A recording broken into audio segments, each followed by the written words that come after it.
गुरुदेव और मां गायत्री के चरणों में कोटि कोटि नमन। आप सभी को प्रणाम। दुख, दारिद्र और कष्टों तथा सुख समृद्धि की वृद्धि के लिए हमको इस सौभाग्य स्रोत का पाठ करना चाहिए। इसका पाठ करने से आपके सौभाग्य में वृद्धि होती है, घर में समृद्धि आती है, आपके कष्ट दूर हो जाते हैं और दुख दारिद्र घर में टिक नहीं पाता। तो आज से ही इस दुख दारिद्र स्रोत का पाठ करें या सुने। अथ श्री सौभाग्य स्तोत्रम।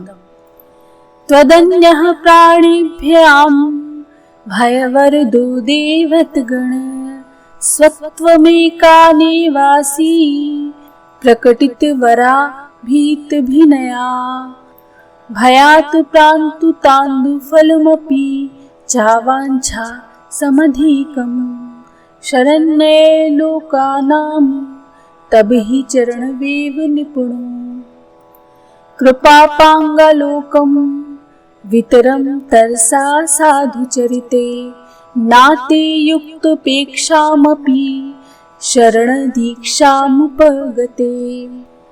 नाचेदिष्टं दधादनु पद्महो कल्पलतिका विशेषः सामान्ये कथ मितरवल्ली परिकरे अयः स्पर्शे लग्नं सपदि लब्धि हेम पदवी यथारथ्यापाथः शुचि भवति गङ्गोघमीलितम् तथा तत्पापेरति मलिनमन्तर्मम यदि त्वयि प्रेरणासक्तं कथमिव न जायते विमलम्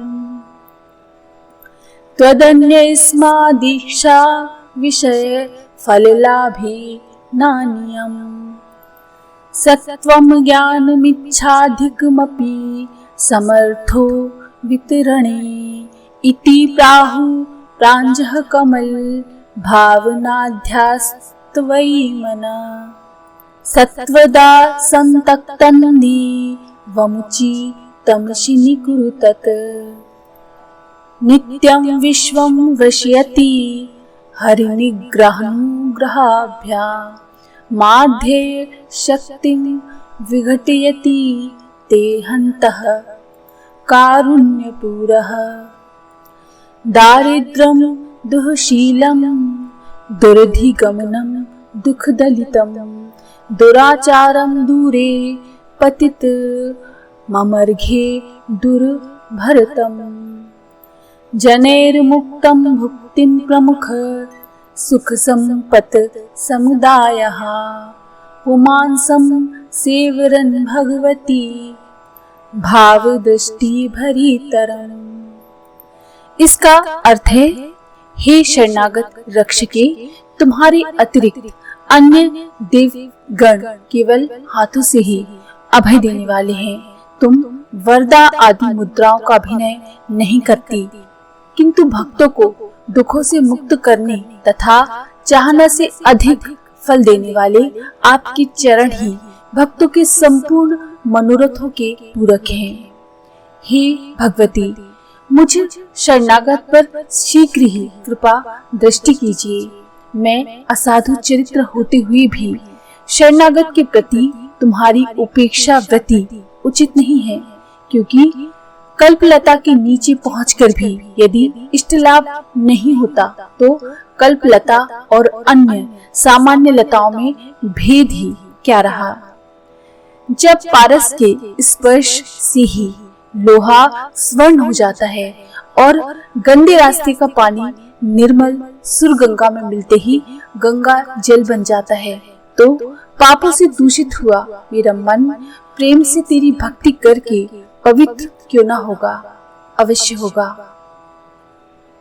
अन्य देवताओं से इष्ट फल की प्राप्ति हो ही जाएगी, ये भी कोई निश्चित नहीं है, परंतु तुम अपने की आकांक्षा से भी अधिक देने में समर्थ हो।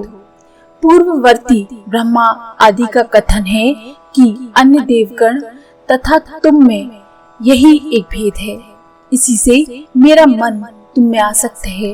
हे देवी, अब तुम जो उचित समझो सो करो।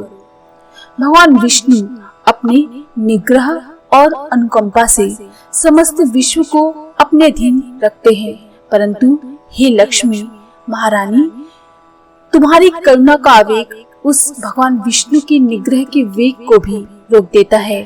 अर्थात तुम्हारी दया के समक्ष भगवान की निग्रह शक्ति विफल सी हो जाती है। जिसको तुम दया की दृष्टि से देखती हो, भगवान उसको दंड नहीं दे सकते। दरिद्र, दुशील, दुख दलित, दुराचारी और दूर पर पड़ा हुआ, जो देवलोक का पालन करने में असमर्थ है, जिसके कुटुंबी जन उसे ठुकरा चुके हैं, ऐसे मनुष्य को भी हे देवी भगवती, तुम्हारी कृपा होने पर मुक्ति आदि संपूर्ण सुख संपत्तियां आकर दासी की भांति रात दिन सेवा करती हैं। अर्थात तुम्हारी कृपा के प्रभाव से घोर निंदनीय और परित्यज्य जन भी आदरणीय और सर्वप्रिय बन जाता है। इस स्तोत्र का रोज पाठ करने या सुनने से सारे दुख दारिद्र दूर हो जाते हैं, कष्ट मिट जाते हैं, सुख सौभाग्य की प्राप्ति होती है, संपत्ति की प्राप्ति होती है। तो आज से ही इसका पाठ आरंभ कर दें। ये स्रोत आपको गायत्री योग पुस्तक में मिल जाएगा। आज के लिए इतना ही, लेकिन हाँ, अगर आपको ये जानकारी पसंद आई हो तो प्लीज लाइक करें, शेयर करें और सब्सक्राइब करें। धन्यवाद।